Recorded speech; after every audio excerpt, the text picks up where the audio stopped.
तो इस बीच एक और महत्वपूर्ण खबर आपको बता दें, सेना भवन जो कि शिवसेना का मुख्यालय है, वहां पर पहुंच चुके हैं उद्धव ठाकरे और उनके साथ अनिल परब भी।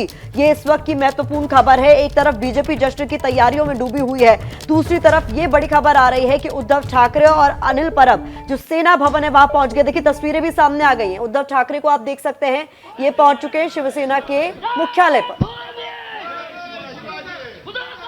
और मुख्यमंत्री पद छोड़ने के बाद ये पहली बार है कि उद्धव ठाकरे सेना भवन पहुंचे हैं। सेना भवन वो जगह जो शिवसेना का मुख्यालय है, और सत्ता परिवर्तन के बाद उद्धव ठाकरे शिवसेना मुख्यालय पहुंचे हैं। उनके साथ उनके करीबी अनिल परब भी मौजूद हैं, जो इससे पहले मंत्रालय में भी उनके सहयोगी थे। और अब अनिल परब के साथ उद्धव ठाकरे, ये एक्सक्लूसिव तस्वीरें आप देख रहे हैं एबीपी न्यूज पर। और इस समय उद्धव ठाकरे शिवसेना सुप्रीमो सेना भवन में हैं। और ये तस्वीरें बहुत महत्वपूर्ण हो जाती हैं क्योंकि सरकार छोड़ने के बाद अब संगठन संभालने की कोशिश में उद्धव ठाकरे, हालांकि सरकार का ये बदलाव संगठन में फूट के बाद ही सामने आया। और ये उस वक्त की तस्वीरें जब उनकी गाड़ियों का काफिला सेना भवन के लिए जा रहा था, और सेना भवन यानी शिवसेना का मुख्यालय जहां पर पहुंचे हैं उद्धव ठाकरे। हम सीधे रुख करेंगे हमारे सहयोगी रौनक कुकड़े का। रौनक, उद्धव ठाकरे का सेना भवन पहुंचना, क्या कुछ कार्यक्रम रहने वाला है? क्या सरकार जाने के बाद अब संगठन बचाने की तैयारी में नजर आ रहे हैं उद्धव ठाकरे?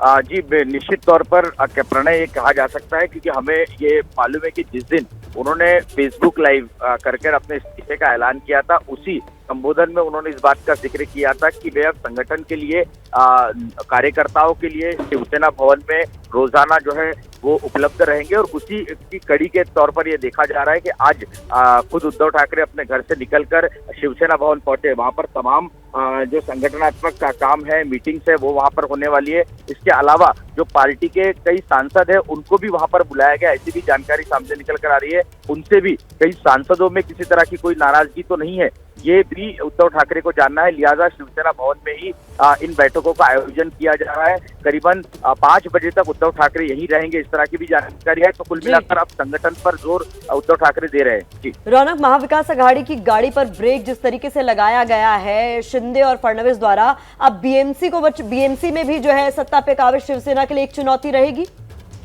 जी निश्चित तौर पर चुनौती रहेगी। और जिस तरह से अब एकनाथ शिंदे राज्य के नए मुख्यमंत्री हो गए, तो ये माना जा सकता है कि मुख्यमंत्री पद जिसके पास होता है उसकी तरफ लोग जो है सत्ता की तरफ ज्यादा आकर्षित होते हैं। और ऐसे में बीएमसी चुनाव के मद्देनजर अगर एकनाथ शिंदे शिवसेना के कई नगर सेवकों को अपने पाले में खींचने में कामयाब होते हैं, तो शिवसेना के लिए बहुत बड़ा झटका होगा, उद्धव ठाकरे के लिए भी होगा। और इसीलिए अब उद्धव ठाकरे खुद ग्राउंड पर उतरकर जो है ये तैयारियां तमाम रिव्यू करके लोगों से बातचीत करने की कोशिश कर रहे हैं कि वो दूसरा कोई रास्ता ना अपनाए। क्योंकि ये बात साफ देखने को मिलती है कि जब भी राज्य के मुख्यमंत्री पद पर जो होता है उसके तरफ काफी लोग आकर्षित होते हुए दिखते हैं। जी निश्चित रूप से संगठन बचाने की कोशिश में फिलहाल उद्धव ठाकरे नजर आ रहे हैं। लेकिन आपको सीधे लिए चलते हैं, एकनाथ शिंदे गुट की प्रेस कॉन्फ्रेंस भी हो रही है। दीपक केसरकर क्या कुछ कह रहे हैं? ती परंपरा लक्षात घेऊन बंजारा समाजातल्या एका युवकाला महाराष्ट्राच्या प्रगतीची धुरा त्यांनी त्यांच्या हातामध्ये दिली आणि त्या युवकाने क्रांती केली कृषीमध्ये, आणि म्हणून त्यांचा जन्मदिवस हा कृषी दिन म्हणून साजरा केला जातो। आज या ठिकाणी आम्ही महाराष्ट्राचे आदरणीय मुख्यमंत्री एकनाथजी शिंदे साहेब यांच्या उपस्थितीमध्ये आणि त्यांच्या शुभ हस्ते आज वसंतराव नाईक साहेबांना श्रद्धांजली अर्पण केली। आज वसंतराव नाईक को श्रद्धांजली अर्पित की उन्होंने।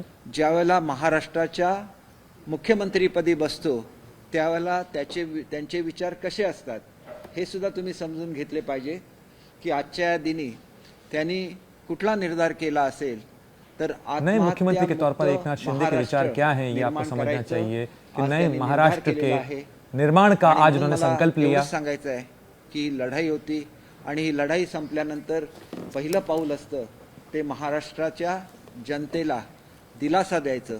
आणि या दिनी केवळ त्यांनी श्रद्धांजली अर्पण केली नाही तर एक प्रार्थना सुद्धा केली, एक प्रण सुद्धा केला, शपथ घेतली की हा महाराष्ट्र, उन्होंने प्रण किया, इस बात का संकल्प किया कि साताऱ्यासारख्या ग्रामीण भागातून आमचे महाराष्ट्र को आत्महत्या मुक्त बनाएंगे। महाराष्ट्राचं जे नागरीकरण आहे हे 51% झालेलं आहे, परंतु 49% लोक जी ग्रामीण भागामध्ये राहतात त्यातली 80% लोक आजही शेतीवर अवलंबून 51% लोक आणि जो की असा नेता की ज्याला किसान समाज से आते हैं, शेतकऱ्याबद्दल कळवळ आहे, उनके ज्याचा कल्याण के लिए जन्म काम करेंगे। साताऱ्यासारख्या एका भागामध्ये झाला तो दुष्काळी भाग होता, त्या भागात आहे हे 51% झालेलं आहे.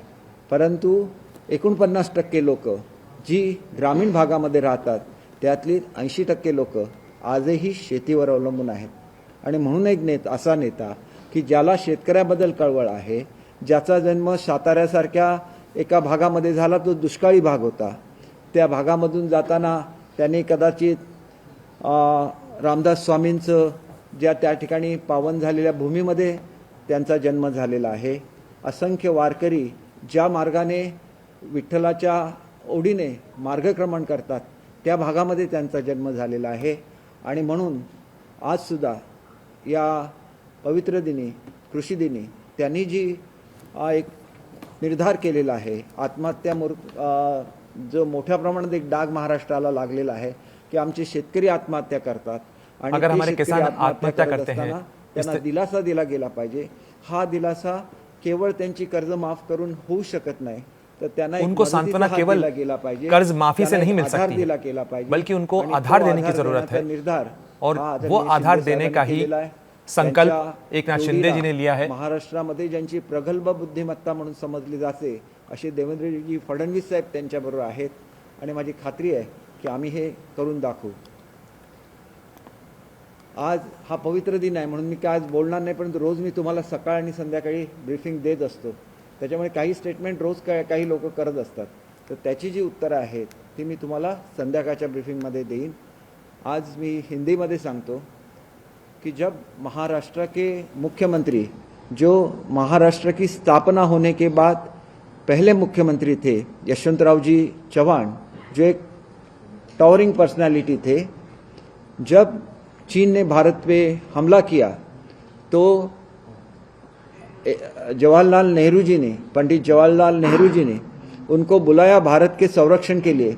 तब महाराष्ट्र में ऐसे कहा जाता था कि तो आप सुन रहे थे दीपक केसरकर को जो संबोधित कर रहे थे और उन्होंने बताया कि एकनाथ शिंदे ने क्या कुछ संकल्प लिया है.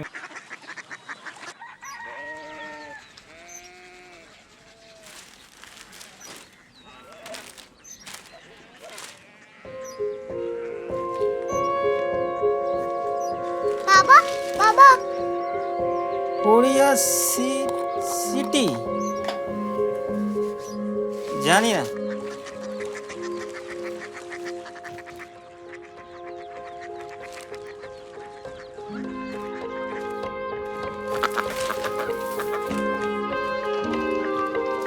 Korea city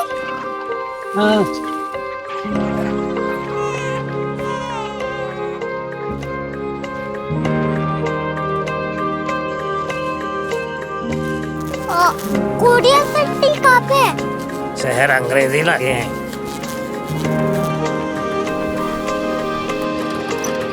Korea city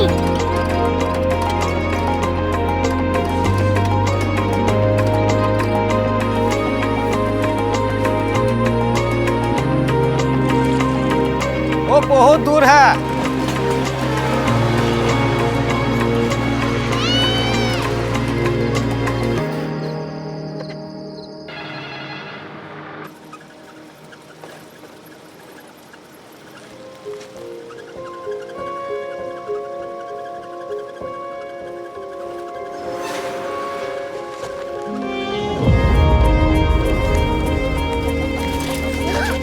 Korea city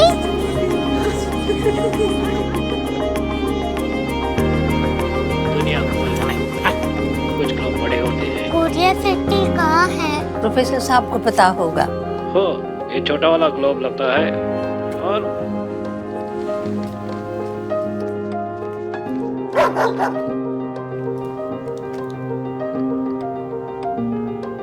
पता नहीं, मेरी बेटी से जाके मिल लो, शायद उसे मालूम हो.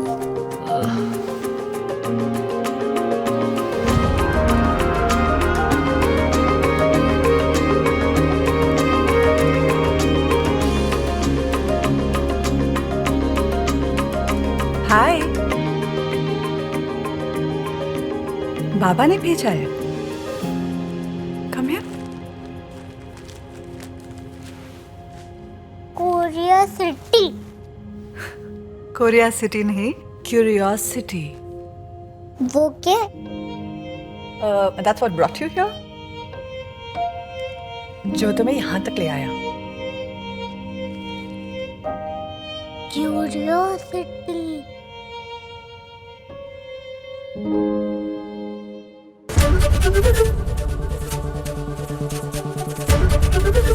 एबीपी न्यूज आपको रखे आगे।